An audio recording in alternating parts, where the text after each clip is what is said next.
Hello friends. आज हम लोग पढ़ने वाले हैं हरी खाद, जो आपको अंडरलाइन शो हो रहा होगा। तो आज हम लोग हरी खाद में ये भी जानने वाले हैं कि हरी खाद किसे कहते हैं, कैसे बनाया जाता है, कौन से फसल से बनाया जाता है। तो आज हम लोग पूरे विस्तार के साथ पूरे पढ़ने वाले हैं। तो वीडियो के लास्ट तक बने रहिएगा और फुल वॉच कीजिए ताकि आपको समझ आ जाए कि हरी खाद होता क्या है। तो चलिए बिना टाइम को गवाए वीडियो को स्टार्ट करते हैं। भूमि की उर्वरा शक्ति बढ़ाने के लिए दलहनी अथवा अदलहनी है ना फसलों को उगाकर उन्हें हरी अवस्था अवस्था में ही मृदा में जोतकर सड़ा देने को हरी खाद कहते हैं। कहने के तात्पर्य, रुके मैं एक बार अच्छे से बिना रुके पढ़ता हूँ ताकि आपको और अच्छे समझ आए। भूमि की उर्वरा शक्ति बढ़ाने के लिए दलहनी अथवा अदलहनी फसलों को उगाकर उन्हें हरी अवस्था में ही मृदा में जोत कर सड़ा देने को हरी खाद कहते हैं। आपको क्लियरली समझ आ गया कि एक्चुअली इसमें कहना क्या चाहता है। अपना भूमि का या तो अपने खेत का उर्वरा शक्ति बढ़ाने के लिए दलहनी अथवा दलहनी, इसमें कोई डिपेंड नहीं करता है कि आप दलहनी करें या दलहनी, दोनों कर सकते हैं। दलहनी अथवा अदलहनी फसलों को उगाकर उन्हें हरी अवस्था में ही है ना, मान लीजिए कि आपको हरी अवस्था में इस टाइप का उगा हुआ है और इसमें आपने जोताई करके पूरा क्या कर दिए, सड़वा दिए है ना। तब इस तरह का करवा कर अब उसमें हरी खाद बना सकते हैं। उसके बाद बोला है कृषि में हरी खाद को विशेष रूप से विशेष महत्व, जबकि किसान गोबर खाद के रूप में प्रयोग ना करके उसके उपले बनाकर ईंधन के रूप में जलाते हैं है ना। आपने कई जगह देखा होगा गोबर को उपले बनाते हैं, ऐसा गोल गोल है ना, कहीं दीवार में चिपकाते हैं ना, इस टाइप का चिपका देते हैं और फिर सूख जाने के बाद उसको आग जलाते हैं, ईंधन में खाना वाना पकाते हैं। तो वो सब करते हैं। दिन से हरी खाद के द्वारा मृदा के भौतिक गुणों में सुधार करके मृदा की उर्वरा शक्ति को अच्छा स्तर रखा जा सकता है। हमारे देश में जलवायु को गर्म होने के कारण मई जून में जीवाश्म पदार्थ तेजी से जल जाता है ना। देखिए मई जून में कड़ी धूप होती है जिसकी वजह से उस टाइम जो हमारे देश में है ना जो भी जीवाश्म पदार्थ होती है वो नष्ट हो जाती है, जल जाती है मतलब है ना, जिससे मृदा की उर्वरा शक्ति पर बुरा प्रभाव पड़ता है।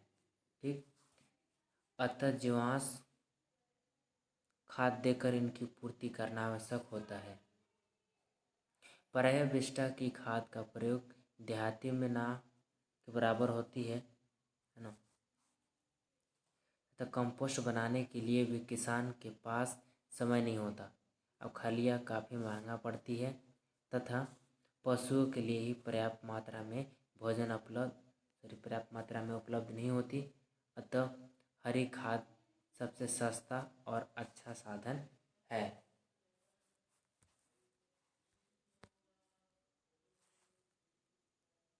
इसके बाद भी यहाँ बोला है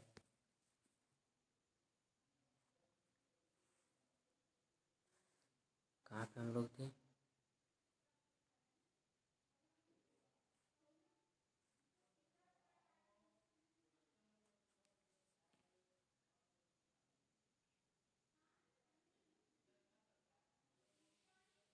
हाँ यहाँ पे थे हम लोग।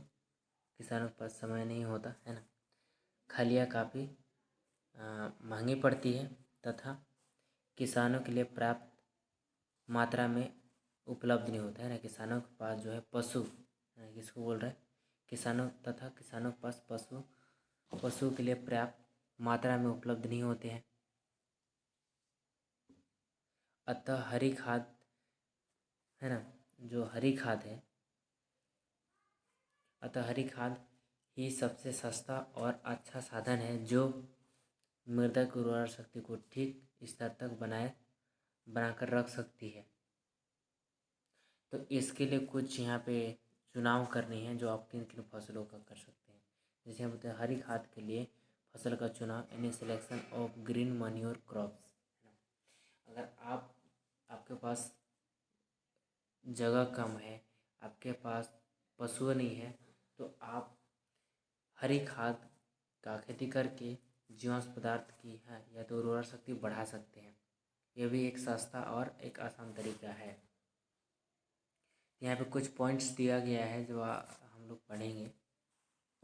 पहला जो दिया गया है यहाँ, सॉरी कुछ टॉपिक पढ़ लेते हैं। यहाँ पे ये जो टॉपिक है अंडरलाइन कर देता हूँ। हरी खाद के लिए फसलों को चुनते समय निम्न बातों को ध्यान रखना है ना। यहाँ पे जो टॉपिक दिया हुआ है निम्न बात को ध्यान देने के लिए बोला गया है, और आपको इस बात को बहुत ही ध्यानपूर्वक पढ़ना है और समझना है, ठीक है। तो उसमें से पहला है फसल शीघ्र से बढ़ने वाली तथा अधिक पत्तीदार हो, है ना। ऐसा इसलिए हो क्योंकि अगर जल्दी बढ़ेगा और अधिक पत्ती रहेगी तो आपके खेत के लिए, है ना, हरी खाद के लिए सबसे अच्छा रहेगा। दूसरा दिया हुआ है फसल शीघ्र उगने वाली हो, मतलब कम समय में, है ना। आप जो भी फसल लगाएंगे वो कम से कम समय में तैयार हो जाए, जिससे आपको और ज़्यादा प्रॉफिट मिल सके। अब बचे जो खाली समय है उसमें अलग फसल भी लगा सकते हैं। तीसरा जो है यहाँ पे फसल के वानस्पतिक अंग मुलायम हो, है ना। जो भी फसल का उपयोग कर रहे हैं वो फसल कैसा हो, मुलायम हो, कोमल हो, ताकि जब हम हरी खाद बनाए, है ना, सड़ाए तो जल्दी से सड़ जाए और फिर अच्छा एक जीवाश्म पदार्थ में कन्वर्ट हो जाए, जिससे भूमि की उर्वरा शक्ति को बढ़ा सकती है। यहाँ पे चौथा दिया हुआ है भूमि में फसल की जड़ें अधिक गहराई तक जाती है ना। ऐसी फसल भी लगानी है जो आपकी भूमि है ना, मान लीजिए भूमि है और आपकी फसल, तो ये जड़ें जो है नीचे तक जाना चाहिए। इसलिए जाना चाहिए ताकि नीचे तक उसको पोषक तत्व, है ना, या तो फिर ये भी हो सकता है कि नीचे का पोषक तत्व ऊपर आ जाए, या तो फिर ऊपर का पोषक तत्व नीचे चला जाए, है ना। जब आप कल्टीवेट कराएंगे, आप जो हरी अवस्था में फसल को जो सड़ाएंगे तो पूरे मिट्टी मिश्रण होगी और जिससे सभी तरफ जीवाश्म पदार्थ की मात्रा घुल जाएगी, जिससे प्रॉपर आपकी खेत में क्या होगी, हरी खाद की मात्रा बराबर हो जाएगी, है ना। फिर पांचवा यहाँ पे दिया हुआ है फसल के उत्पादन में कम व्यय हो। आपको ऐसा फसल भी लगाना है जो कम कीमत में, कम खर्चा में फसल उगाना है और हरी खाद बनाना है। छठवां यहाँ पे दिया हुआ है फसल में रोग व कीट कम लगते हो। आपको ऐसे भी फसल को चुनाव करना है जिसमें कम रोग और कीट लगते हैं। सातवां यहाँ पे उसका बीज सस्ता एवं आसानी से मिल सके। आपको ऐसा बीज खरीदना है जो बाज़ार पे आसानी से मिल जाए और सस्ता भी रहे, आसानी से, है ना, सस्ता रहे और आसानी से मिल जाए, आपको कोई झंझट ना हो।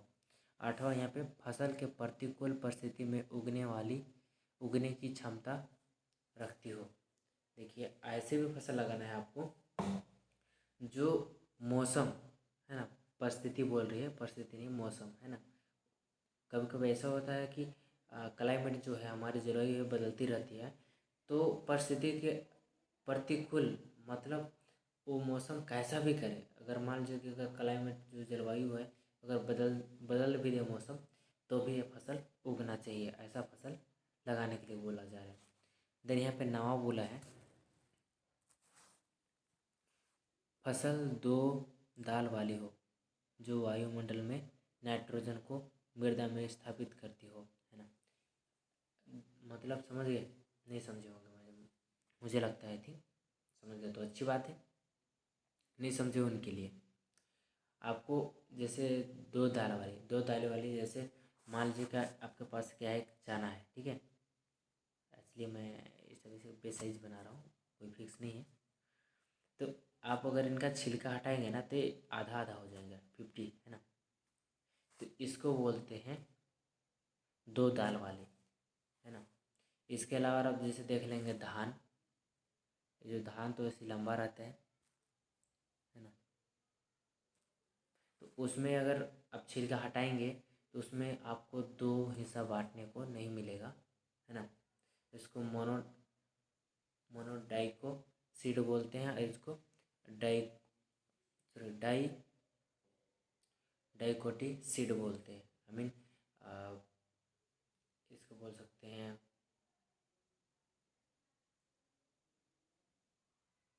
एक दाल वाली फसल और दो दाल वाली फसल, है ना। या तो एक दलिया वाली बीज और दो दलिया वाली बीज भी बोल सकते हैं। जैसे धान और चना में आप डिफरेंट दे सकते हैं, उनका छिलका हटाएंगे तो चना का जो आसानी से दो भाग में अलग हो जाएगा। तो वहाँ पे वही बोला है कि ऐसे फसल लगाना है जो दो दाल वाली हो, है ना, दो दाल वाली हो और वायुमंडल की नाइट्रोजन को मृदा में स्थापित करता हो, मतलब नाइट्रोजन का फिक्सेशन करता हो वायुमंडल से और भूमि को प्रदान करता हो। देन इसके बाद और कुछ पॉइंट्स हैं यहाँ पे 8वां जो है, सॉरी 8वां नहीं, 9वां भी हो गया था, 10वां पढ़ेंगे। जड़ों पर पर्याप्त ग्रंथियाँ हो, है ना। अब जो भी अगर फसल लगाएंगे तो उसमें ग्रंथियाँ हो। ग्रंथियाँ जैसे मैं बताता हूँ, ये जो इस टाइप का फसल लगा है, ये इनके जड़ें हैं, इनके जड़े में जो गांठ हो, है ना, ऐसी टाइप का गांठ होता है। अब चने, अरहर, ये सब के दाने में, मूंग, इन सब के जड़ों में देख सकते हैं इस टाइप का कुछ गांठें पाई जाती है ना, ऐसे बड़ा बड़ा। तो ऐसे गांठ की जनसंख्या है जो अधिक होनी चाहिए, राइट। और उसके बाद यहाँ पे 11वां जो दिया हुआ है ना, 11वां है फसल की जल मांग कम हो। आपको ऐसे भी फसल लेना है जो कम जल मांग, मतलब उसको जल की ज़रूरत कम पड़ता हो, है ना, जल कम मांगता हो, ऐसे फसल लगाना है। 12वां फसल के लिए कम पोषक तत्वों की आवश्यकता हो। अब जो फसल उगा रहे हैं, क्योंकि ऑलरेडी आपको क्या करना है, आप ऑलरेडी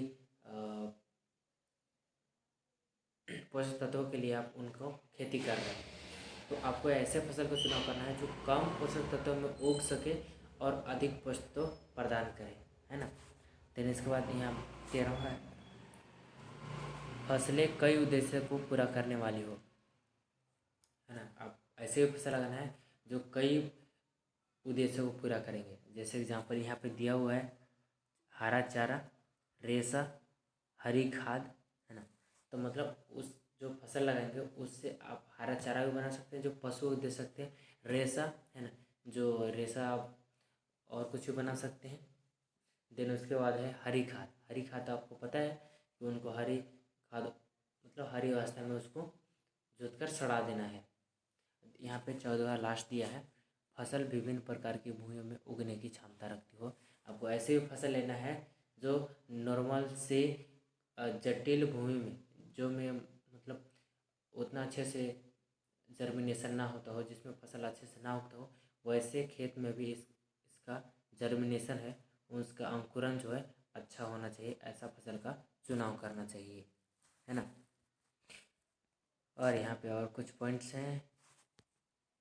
यहाँ पे 15वां मृदा को अधिक नाइट्रोजन देने वाली हो, है ना। मैंने ऑलरेडी पहले बता दिया कि जो ग्रंथियाँ वाली है, तो यहाँ पे थोड़ा सा हट के बोला है मृदा को अधिक नाइट्रोजन प्रदान करने वाली है। तो मृदा को अधिक नाइट्रोजन प्रदान करने वाली जो फसल है मैं बता दूँ, नोट कर लेना। जो दाल वाली फसलें हैं ना, चना, मटर, मूंग, अरहर, है ना, तो ये सब जो है लेग्यूमिनेसी कुल की आती है। लेग्यूमिनेसी कुल के जो भी आते हैं फसल, वो सबसे अधिक भूमि को नाइट्रोजन प्रदान करती है, क्योंकि वो जो गांठें पाई जाती है ना, मैं जड़ में बताया था ना, ये पौधे हैं, इनके जड़े में गांठें पाई जाती है ना, इस टाइप का। तो इससे क्या करती है, इन गांठों में नाइट्रोजन का फिक्सेशन कर दी है। देन इसके बाद 16 जो यहाँ दिया गया है फसलों का उपयोगी फसल चक्री हो, है ना। आपको ऐसे फसल भी लेना है जो फसल चक्री हो, मतलब फसल चक्र के अनुसार उसको लिया जा सके। जैसे मान लीजिए कि यहाँ पे लगाए धान, ठीक है, उसके बाद यहाँ ये लगाए कब, ये लगा धान लगा दिए जायद में, सॉरी रब खरीफ में, और रबी में लगा दिया आपने चना, और देन इसके बाद लगा दिया आपने गर्मी में सब्जी, है ना। तो ये क्या है, एक चक्करिया ऐसे हो रहा है, लेकिन इन्हीं के बीच में जो शेष टाइम बचती है ना, जो इनके बीच शेष टाइम बचती है, इनके शेष टाइम में आई मीन जो खाली जगह है, उन्हीं को खाली जगह देखकर आपको 1 से 1.5 महीना वाली उगने वाली ऐसे फसल को लेना है जो आपको हरी खाद बनाने के लिए आसान हो, है ना। तो इस तरह का आपको बोल रहा है कि आपको धान, चना, गेहूँ सॉरी सब्जी इस टाइप का करना है। इसकी जो शेष जगह रहेगी इसमें, मान लीजिए कि आपने धान जून में बोया और आपने अक्टूबर तक काट ली, है ना। अक्टूबर से के प्रथम पखवाड़े मतलब अक्टूबर के प्रथम सप्ताह को प्रथम पखवाड़े बोलते हैं। तो आपने वहाँ तक काट लिया, उसके बाद जो खाली जगह बचा उसमें आप हरी खाद फसलें उगा सकते हैं। तो इस तरह का फसल चक्र लगा सकते हैं। देन इसके बाद बात करते हैं यहाँ पे फसल खरपतवार को नियंत्रित करने की क्षमता रखता हो, है ना। आपको ऐसे भी फसल लेना है जो आपको आपके खेत में खरपतवार को थोड़ा बहुत नियंत्रण करने की क्षमता रखता हो, मतलब कंट्रोल। उसमें दूसरा जो फसल है ना, वो फसल इसमें ना के बराबर होगी, ऐसा फसल लेने को बोला गया है। यहाँ पे 18 बोला है कि फसल अधिक वर्षा एवं अधिक ताप सहन करने वाली हो। आपको ऐसे भी फसल का चुनाव करना है जो अधिक वर्षा को भी सहन कर ले और अधिक ताप को भी सहन करने वाली होनी चाहिए। देन इसके बाद यहाँ पे हम लोग का नया टॉपिक आता है हरी खाद के लिए उपयोग की जाने वाली फसलें, है ना। तो हरी खाद में जो भी फसलें उपयोग की जाती है उनके यहाँ पे कुछ नाम और कैसे लगाना है वो सब बारे में डिटेल दिया हुआ है। तो हरी खाद के लिए प्रयोग में होने वाली 2 मुख्य फसल विभाजित हैं, है ना। तो आपको मैं पहले बताया था फलीदार या दलहनी, है ना। तो यहाँ पे दिया हुआ है पहला जो है फलीदार या दलहनी, ये जो है लेग्यूमिनेसी कुल के आते हैं। आपको मैं पहले ही बोला था ये जो फसल है लेग्यूमिनेसी कुल के आते हैं। ये फसलें मृदा को जीवाश्म पदार्थ देने के साथ साथ वायुमंडल के नाइट्रोजन को स्थिरीकरण करने में क्षमता रखती है। मतलब जो ऐसी फसल है, आप इनका फसल जब इनका प्रयोग करेंगे तो आपको क्या होगा, पहला चीज़ आपको खेत को जीवाश्म पदार्थ देगी। पहला चीज़ क्या देगी आपको, खेत में जीवाश्म पदार्थ देगी। दूसरी चीज़ कि वायुमंडल से क्या करेगा, वो नाइट्रोजन का फिक्सेशन करेगा, मतलब स्थिरीकरण करेगा, है ना। मतलब खेतों को प्रदान करेगी। अब इनसे मृदा गुणों में सुधार होता है तथा उनकी उर्वरा शक्ति भी बढ़ती है। इनका विघटन जल्दी हो जाता है और ऋतु के अनुसार निम्नलिखित हरी खाद वाली प्रयोग, है ना, वाली फसलें प्रयोग की जाती है। जैसे यहाँ पे कुछ लिस्ट दी हुई है। जैसे खरीफ ऋतु में दिया है सनई, ढच्चा, मूंग, उड़द, लोबिया, गवार, नील। इसके बाद है यहाँ भी लोबिया, यह रबी में लोबिया, सैंजी, बरसीम, मटर, मूंग और मसूर, खेसारी और मेथी। तो इन सभी जो फसल है वो खरीफ और रबी में इनका उपयोग किया जाता है। प्रिय विद्यार्थियों, आप इनका एक बार स्क्रीनशॉट ले सकते हैं क्योंकि बहुत इम्पोर्टेंट है। आप या तो वीडियो को पॉज करके आप नोट कर लीजिए या तो स्क्रीनशॉट ले लीजिए, है ना, जिससे आपको याद करने में आसानी हो। देन इसके बाद बात कर लेते हैं यहाँ पे दूसरा, जो बिना फलीदार या अदलहनी हो, है ना। दलहनी और अदलहनी, तो जो एक लेग्यूमिनेसी कुल जो होती है वो क्या दलहनी फसल होती है, और जो दूसरा होती है वो अदलहनी होती है। तो अदलहनी यहाँ पे दिया हुआ है। अब दलहनी में एक बार हम देख लेते हैं नॉन लेग्यूमिनेसी क्रॉप। ये फसल यदि आपकी मृदा में नाइट्रोजन की मात्रा को नहीं बढ़ाती है ना, ये क्या कहते हैं, नाइट्रोजन की मात्रा को नहीं बढ़ाती है। तो एक चीज़ आप नोट कर लीजिएगा कि जो बिना फलीदार या अदलहनी फसलें हैं वो नाइट्रोजन की मात्रा क्या करती है, नहीं बढ़ाती है। और जो दलहनी वाली फसल थी वह बढ़ाती है, लेकिन कार्बनिक पदार्थ अवश्य बढ़ाता है तथा घुलनशील नाइट्रोजन का संरक्षण होता है। अब इस वर्ग में जो फसल है यहाँ पे दिया हुआ है, जैसे यहाँ जई, जवार, मक्का, सूरजमुखी, सरसों, तुरिया, राई, सालजम, भांग इत्यादि जो फसलें हैं इनका प्रयोग किया जाता है। ये सब जो है अदलहनी है। अब इनका बीज भी अगर छिलका हटाकर देखेंगे तो दो भागों में नहीं होगा। अब जो दलहनी है उनका किसी भी फसल को ले लीजिए, उनका जो बीज है दो भागों में डिवाइड हो जाएगा। भारत में इन फसलों का प्रचलन कम है, जबकि यूरोप है ना, भारत में इन फसलों क्या है, कम है, बट यूरोप में तथा अमेरिका में बिना फलीदार वाली फसलें हरी खाद के लिए अधिक प्रयोग की जाती है। देन इसके बाद हम लोग फटाफट आगे बढ़ लेते हैं और पढ़ते हैं यहाँ पे हरी खाद देने की विधि यानी टेक्निक ऑफ ग्रीन मैन्योर है ना, टेक्निक ऑफ ग्रीन मैन्योर। खेत में हरी खाद दो प्रकार से दे सकते हैं। कितने प्रकार से दे सकते हैं हम लोग, दो प्रकार से। तो पहला पढ़ते हैं हम लोग हरी खाद की सिटी विधि है ना, ये कौन सी विधि है, सिटी विधि। इस विधि के अनुसार खेत में हरी खाद को वाली फसल उगाई जाती है ना। इस खेत में होता है कि हरी वाली फसलों को उगाई जाती है तथा उसी खेत में दबा दिया जाता है। देखो पहला क्या कि मान लीजिए कि ये आपका खेत है, हमारा राइट, आपने इसमें क्या किया, फसल लगाया, इसमें उगे भी है ना, इसमें उगे और आपने क्या किया, इसी में जोत कर दबा दिया, इसमें पानी भरा और ट्रैक्टर से कल्टीवेटर के थ्रू इसने आपको सड़ा दिया। तो ये हो गया हरी खाद की सिटू विधि, हमारा राइट। देन इसके बाद बात करते हैं अच्छी वर्षा और सिंचाई के साथ साधन वाले क्षेत्र में इसे अपनाते हैं। ये वाला जो अपनाते हैं, कहाँ अपनाते हैं, जिस एरिया में अधिक वर्षा होता हो या सिंचाई के साधन हो, उनके पास बोरवेल हो, नलकूप हो, तालाब हो, जो भी हो, मतलब उनके पास साधन हो, ठीक है। देन दूसरा जो है हरी पत्तियाँ से हरी खाद, ठीक है, हरी पत्तियाँ से हरी खाद यानी ग्रीन मन्यूरी बाय ग्रीन लीफ। इस विधि के अनुसार एक क्षेत्र में हरी खाद की फसल उगाकर अथवा पेड़ से पौधे के हरी पत्तियों को तोड़कर है ना, तोड़कर दूसरे क्षेत्रों में खेत में दबा देते हैं। कहने तात्पर्य कि आपने इस खेत में फसल उगाया, हमारा राइट है ना, इस खेत में आपने फसल उगाया और इस खेत में आपने यहाँ का किया बोझा को डाला है ना, मान लीजिए ये बोझा है, इसको यहाँ पे आनन के ऐसे करके यहाँ पे कल्टीवेट किया आपने, यहाँ पे ट्रैक्टर से जोतवाया, कल्टीवेट करवाया और इसमें सड़वाया। तो इनका ऐसा करने की वजह यह है कि कई जगह ऐसे फसल है जहाँ पे फसल नहीं उगते हैं, है ना, हमारे।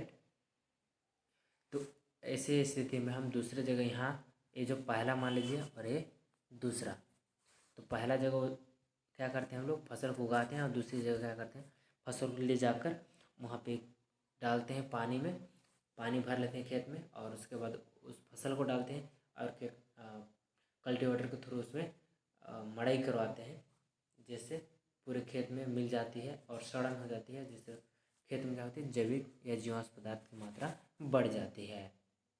तो इस प्रकार के कार्य किया जाता है। यहाँ पे कुछ और दिया गया है जिसको हम लोग पढ़ लेते हैं।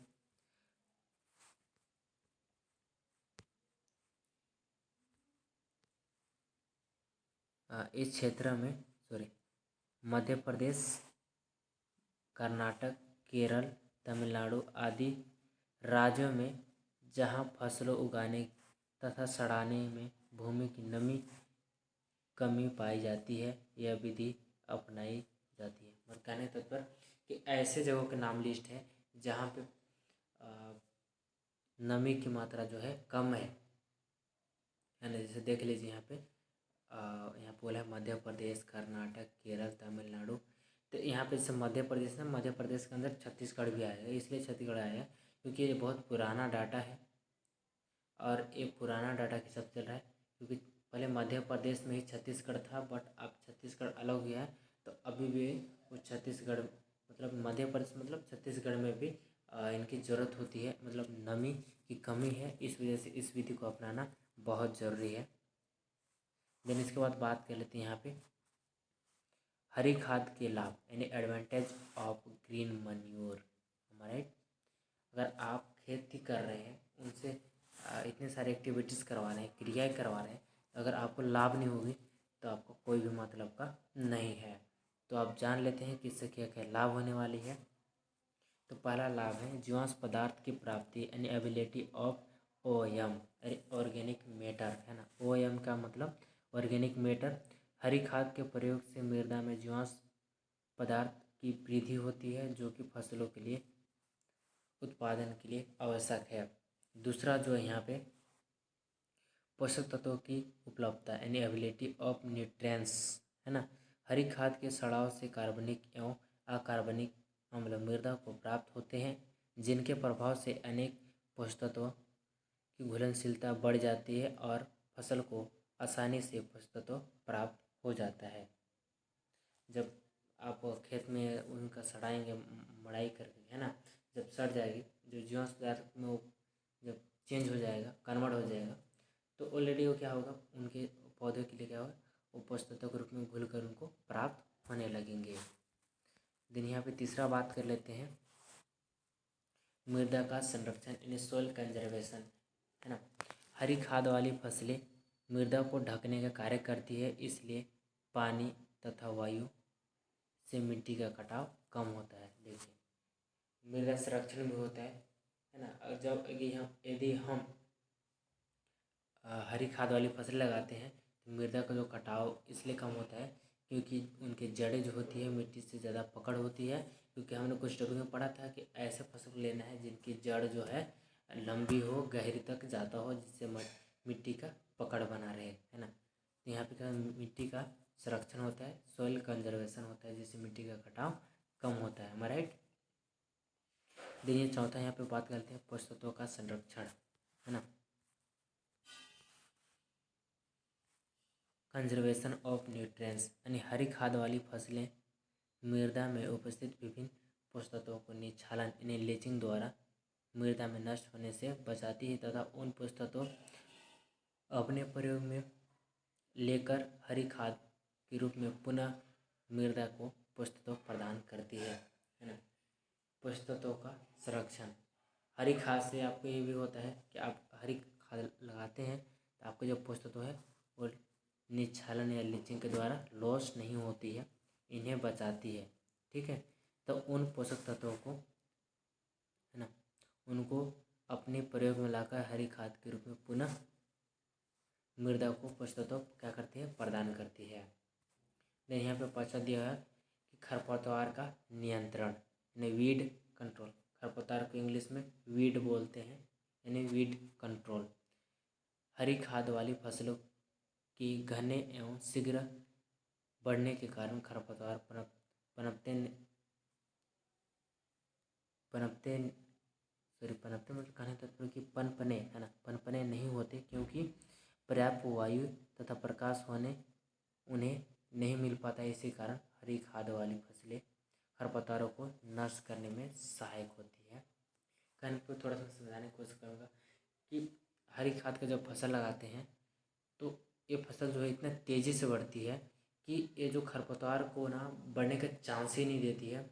दूसरी चीज़ उन्हें ढक देती है, जिससे उनका सूर्य का प्रकाश प्राप्त नहीं होती है और उनका भोजन नहीं बन पाता, जिसकी वजह से वो फसल नहीं बढ़ पाते हैं और उनका पूर्ण विकास नहीं हो पाता। इस वजह से खरपतवार जो है उनको नष्ट हो जाती है, तो ख़त्म हो जाती है ना। और यहाँ पे छठवां जो टॉपिक है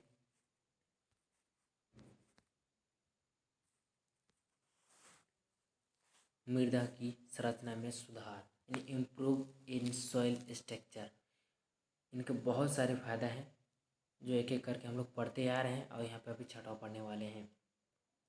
हरी खाद के लिए प्रयोग करने से रेतीली एवं मटियार भूमियों की संरचना में सुधार करके सघन खेती के लिए तैयार किया जाता है ना। कहने का तात्पर्य कि ये जो है ना मिट्टी की संरचना, जैसा भी संरचना आपको मैं पहले मिट्टी की संरचना की वीडियो देखना है तो आप पिछले प्ले लिस्ट में जाकर चेक कर सकते हैं कि मिट्टी की संरचना किस तरह होती है और मिट्टी को प्रभावित कैसे करती है, मैंने बताया है, तो आप वहाँ जाकर देख सकते हैं। तो हम लोग यहाँ पे बात कर लेते हैं क्योंकि हम लोग पास टाइम कम है।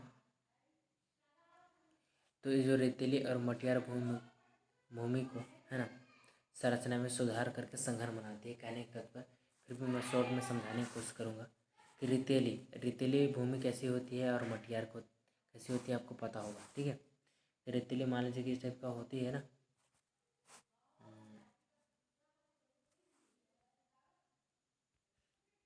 रेतीली जो है इसमें जो कंकड़ पाए जाएंगे, ठीक है, इस टाइप का क्या होगा, कंकड़ पाए जाएंगे, ठीक है।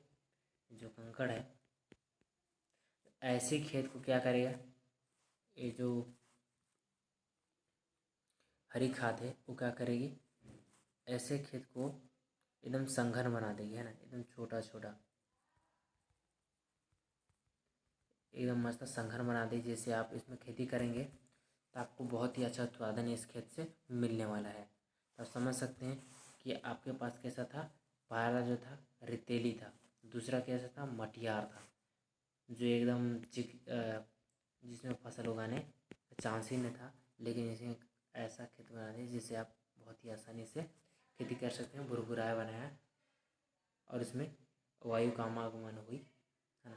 रेतीली वाला में हुआ कि इसमें मिट्टी की मात्रा कम थी और मटियार में इसमें हुआ कि इसमें वायु का आगमन नहीं होती थी, लेकिन जब हम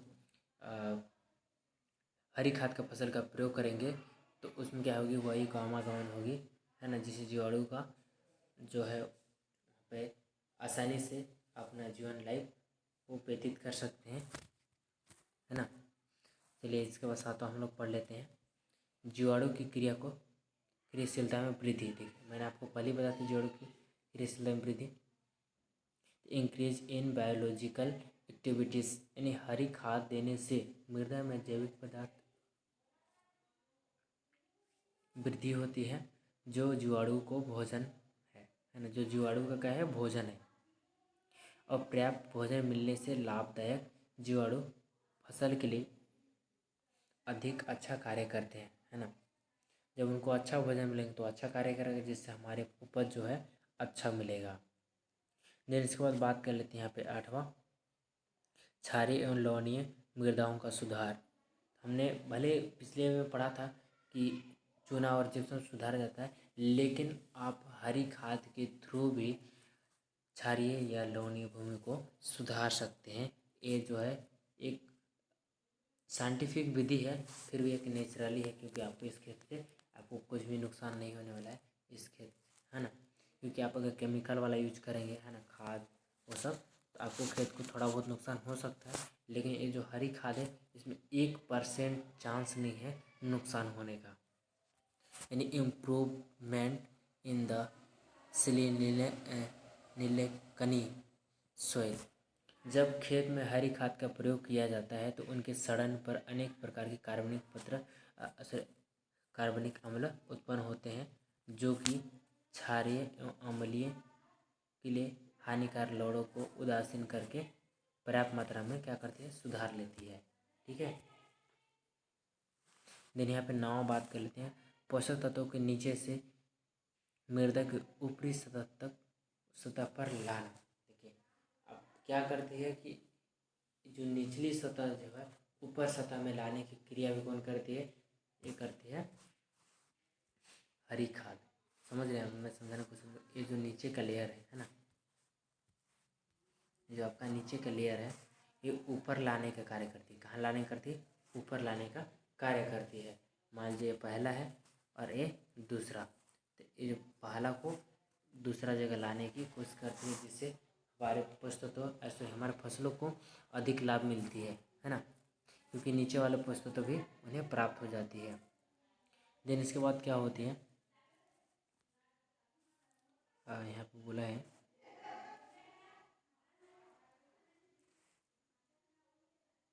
सुधर जाती है। देन इसका हम नाम पढ़ लेते हैं कि पोषक तत्वों को नीचे से ऊपर सतह पर लाने का मैं जो आपको बता दिया था, है ना, to bring nutrients from down to up surface, यानी हरी खाद वाली फसलों को गहरी जड़ वाली, है ना, मैंने गहरी जड़ वाले आपको पहले बताया था, गहरी जड़ वाली होती है जो निचली तहों से पोषक तत्वों को ग्रहण करके, है ना, जो निचली सतह के जो पोषक तत्वों को ग्रहण करके क्या करेगी, करके बढ़ाती है और मृदा में दबा देने पर सड़ने के बाद पोषक तत्वों को मृदा की ऊपरी सतह पर छोड़ देती है। जब वो सड़न क्रिया करती है तो क्या करती है, ऊपरी सतह में छोड़ देती है। आपको इस जगह अगर वीडियो क्वालिटी अच्छा नहीं दिखता हो तो आप 720 में देखिएगा, क्योंकि इस जगह जो PDF है वो PDF क्वालिटी थोड़ा सा लो हो गया था जब मैं बना रहा था। कभी कभी हो जाता है कि PDF का लो क्वालिटी बन जाता है, फिर भी कोई बात नहीं। आप आवाज़ अगर अच्छे सुन रहे होंगे तो शायद आपको जो भी डाउटें होंगे वो सारे क्लियर हो जाएंगे। हाँ, अगर आपको वीडियो अच्छा लग रही हो तो वीडियो को लाइक और चैनल को सब्सक्राइब जरूर कीजिएगा और प्यारा सा कमेंट कीजिए कि आप किस राज्य से इस वीडियो को देख रहे हैं। इसके बाद हम लोग 10वां बात करते हैं, मृदा के जलधारण क्षमता में वृद्धि, increase in water holding capacity in of the soil. देखिए हरी खाद जो है यहाँ पे वाटर कैपेसिटी, है ना, मतलब जलधारण क्षमता में भी वृद्धि करती है, जल रोकने का भी कार्य करती है। हरी खाद देने से मृदा की जलधारण क्षमता क्या होती है, बढ़ जाती है, जिसके कारण फसलें में सिंचाई जल्दी जल्दी करनी नहीं पड़ती है तथा उपयुक्त नमी रहने के कारण फसलों की अच्छी वृद्धि होती है या तो अच्छी उत्पादन होती है। यहाँ पे 11वां बात कर लेते हैं, मृदा में वायु संचार की वृद्धि, increase in the soil aeration. खाद देने से रंध्रावकाश की वृद्धि हो जाती है। रंध्रावकाश आपको मैंने पिछली क्लास में पढ़ाया था कि रंध्रावकाश कैसे होती है ना, बताने की ज़रूरत नहीं है। आप अगर डिटेल से देखना चाहते हैं तो आप पिछले वीडियो में जाकर देख सकते हैं।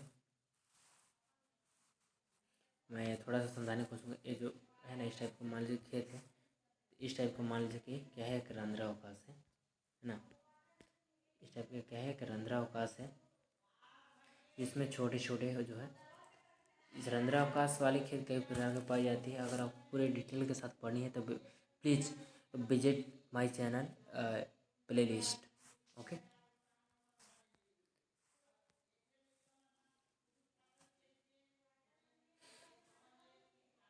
देन इसके बाद हम लोग बात करेंगे यहाँ पे, सॉरी 11वां हम लोग कुछ यहाँ पढ़े थे, ठीक है। वृद्धि होती है जिसके कारण मृदा में वायु का आवागमन जो है बहुत अच्छा होता है। अच्छे वायु संचार के द्वारा ही फसलें का सामान्य वृद्धि होती है। इसके बाद यहाँ पे 12वां बात करते हैं, अधोसतहों में सुधार, improve in the sub surface, है ना, मतलब सतह में सुधार। खेत में हरी खाद का प्रयोग करने से पौधे की जड़ द्वारा नलिकाएं बन जाती है, जिनके द्वारा मृदा में जल तथा वायु आसानी से क्या होती है, प्रवेश कर जाती है। जब हम हरी खाद का प्रयोग करते हैं तो क्या होती है कि हमारे खेत में कई सारे ऐसे नलिकाएं बन जाती है, जिनकी वजह से वायु तथा जल का क्या होता है, आवागमन होती है ना। मान लीजिए कि आपने एक खेत बनाया है, इसकी एक जड़ है, ठीक है, इस सब वैसे इस सब की जड़ फैली तो पानी भी का इस वजह से ऐसे पानी ऐसे आके सभी जगह आसानी से, पानी के साथ वायु सभी जगह आसानी से जा सकती है ना। इसलिए अधोसतहों में क्या होती है, सुधार होती है, किसके थ्रू होता है, तो होता है हरी खाद के थ्रू। और इसके बाद यहाँ 13वां पढ़ते हैं, यहाँ पे उपयुक्त ताप का नियंत्रण। देखिए आपके पास खेत में अगर नमी रहेगी तो ऑलरेडी आपका खेत क्या होगा, नमी रहेगी। तो हरी खाद देने से मृदा ताप ठीक ठाक बना रहता है तथा बीज अंकुरण के लिए, जीवाणु की उपयोगी क्रियाओं के लिए आवश्यक होता है। फिर यहाँ पे 14वां बात कर लेते हैं, रासायनिक खादों के हानिकारक प्रभाव से मुक्ति, यानी free from harmful effect of fertilisers. रासायनिक लगातार खादों का प्रयोग फसल के लिए हानिकारक होता है। अगर एक ही खेत में आप बार बार रासायनिक खादों का प्रयोग करें तो आपको खेती में क्या होगा, नुकसान होगा। अगर इसके जगह अपने हरी खाद का प्रयोग करेंगे तो शायद आपको यहाँ पे बहुत ही ज़्यादा बेनिफिट मिलने वाला है। आपको मैं पहले ही बोला था, अगर हरी खाद अगर आप लाइफ टाइम तक प्रयोग करेंगे तो आपको 1% भी नुकसान या हार्मफुल होने का चांस नहीं है, क्योंकि ये पूरी नेचुरली है। भले साइंटिफिक विधि है बट इन जो क्रियाएं जो है नेचुरली की जा रही है। जैसे पिछले अगर आप बात कर लें 50,000 साल पहले की बात कर लें तो उसमें क्या होता है कि पौधे जड़ पत्तियाँ पेड़ गिरती थी, सड़ जाती थी और नेचुरली फिर वो क्या होता है, खेत में क्या होता है, भूमि में पोषक तो ऑलरेडी प्राप्त होती थी और जिसकी वजह से फिर से फसल या पौधे उगते थे। जैसे आपने सुना होगा झूम खेती, एक जगह से दूसरे जगह जाते हैं, इसलिए जाते थे क्योंकि जिस जगह एक साल खेती किया फिर दूसरी जगह इसलिए जाते थे क्योंकि वहाँ पे ऐसे जगह चुनाव करते जहाँ पे नमी हो, जहाँ पे जैविक पदार्थ की मात्रा अधिक हो, है ना। तो जैविक पदार्थ मात्रा कहाँ प्राप्त होगी, जहाँ पेड़ पौधे गिरे होंगे सड़े होंगे, उसी जगह में जैविक पदार्थ आपको आसानी से प्राप्त होगी। इसलिए बोला गया है कि आप रासायनिक खाद की जगह आप हरी खाद का प्रयोग करेंगे तो आपको खेत में आपको लाभ मिलने वाला है, क्योंकि बार बार आप रासायनिक खाद का प्रयोग करेंगे तो आपको बहुत ही ज़्यादा नुकसान होने वाला है। देन इसके बाद यहाँ 15वां बात कर लेते हैं,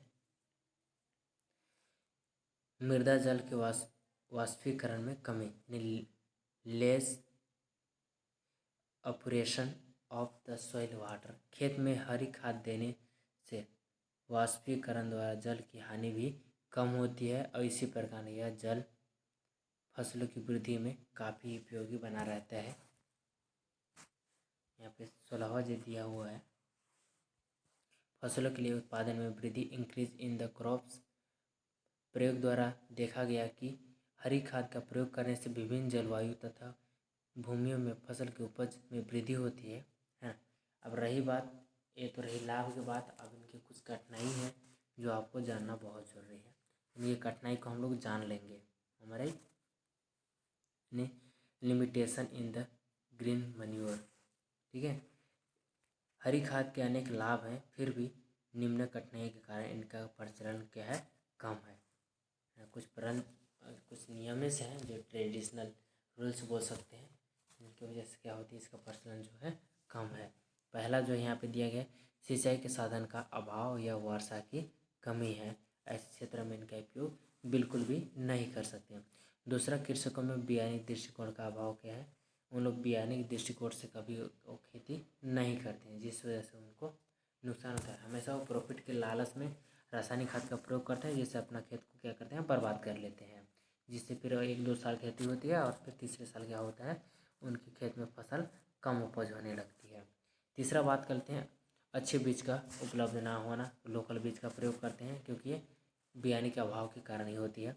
देन चौथा कि पलटाई के लिए किसान के पास अच्छी किस्म की यंत्र ना होना, है ना। अब मान लीजिए कि पलटाई कर रहे हैं, खेत की पलटाई जोताई, तो उनके पास अच्छी यंत्र बिल्कुल भी नहीं है। एक नॉर्मल सी हर जो लकड़ी के बना होता है उससे करते हैं, जिस वजह से उनकी पुष्टत्व जो है प्रॉपर तरह से पूरे विस्तार नहीं होता है, पूरे खेत में नहीं मिल पाता है। देन इसके बाद 5वां बात करते हैं, अनाज एवं चारे की अधिक मांग के कारण हरी खाद की फसल जो उगाना मुश्किल हो जाता है, क्योंकि चारे और अनाज की फसल अधिक डिमांड होने के कारण हरी खाद उगाने के लिए समय नहीं होता है या कम समय हो जाता है। जब मई जून की या गर्मी के दिन आती है तो उस टाइम पानी की समस्या हो जाती है, जिसकी वजह से इनकी खेती करना असंभव हो जाती है। देन यहाँ पे इसके बाद बात करते हैं 6वां, सघन खेती करने की कारण इस पर कम ध्यान देता है, क्योंकि सघन खेती करना मतलब आप सीजन में एकदम पूरे सीजन में खेती करते जा रहे हैं, जैसे धान फिर चना मटर सब्जी, अब पूरे सघन मतलब लगातार खेती ले रहे हैं, जिसकी वजह से आपको ध्यान में ये भी नहीं आ रहा है कि आपको हरी खाद की खेती भी करना चाहिए, है ना। तो हमको क्या है कि उसी में बिजी हो जाते हैं, फिर हमारे पास वो हरी खाद खेती करने के लिए समय नहीं हो पाता है। देन उसके बाद बात करते हैं 7वां, छोटी जोत के कारण केवल सब्जी एवं अनाज की फसलें हो जाती हैं। कई सारे ऐसे किसान हैं जिनके पास जो है छोटी जोत है, उनके पास खेत खलिहान कम है और इस वजह से वो क्या करते हैं, हरी खाद को नहीं उगा पाते हैं। यहाँ पे 8वां बात करते हैं, हरी खाद के लिए पारदर्शन फार्म की कमी है, क्योंकि इनके लिए प्रचार प्रसार नहीं हो रही, जिस वजह से लोगों को पता भी नहीं है कि हरी खाद होता क्या है और कैसे किया जाता है, इनका भी अभाव है। देन इसके बाद बात कर लेते हैं नाम, अनुसंधान के परिणाम का प्रचार एवं प्रसार ठीक ढंग से नहीं हो रहा है। मैंने आपको पहले बताया कि इसका प्रचार और प्रसार ठीक ढंग से नहीं हो रहा है या प्रदर्शन नहीं हो रहा है, जिसकी वजह से इनका जो है खेती अच्छे से नहीं हो पा रही है, क्योंकि इनमें छोटी छोटी चीज़ को एक एक पॉइंट बना दिया है। बट आपको यहाँ समझना है कि वहाँ पे एक ही चीज़ है, लेकिन इसको पॉइंट बना कर 2 चीज़ बना दिया, ठीक है। देने के बाद बात करते हैं किसान की आर्थिक स्थिति की जाँच, किसान की आर्थिक स्थिति अच्छा ना होना। अब कई सारे ऐसे किसान हैं जिनके पास उनकी आर्थिक स्थिति कमी है, उनकी इकोनॉमिक्स प्रॉब्लम है, या तो शायद उनके पास इतने वो रकम नहीं है कि उनके लिए हरी खाद का खेती कर सके, है ना। तो आज के लिए इतनी है, और आज हम लोग अगले विषय में पढ़ने वाले हैं। यहाँ पे एक टॉपिक आपको शो हो रहा होगा, जो टॉपिक है वर्मी क्या है, वर्मी कंपोस्ट, है ना, अथवा केंचुए की खाद क्या है। तो आज के लिए इतना ही, बाय, टेक केयर। यदि आपको वीडियो अच्छा लगा हो तो वीडियो को लाइक और चैनल को सब्सक्राइब जरूर कीजिएगा। अब प्यारा सा कमेंट जरूर कीजिएगा कि आप किस राज्य किस शहर से देख रहे हैं। धन्यवाद।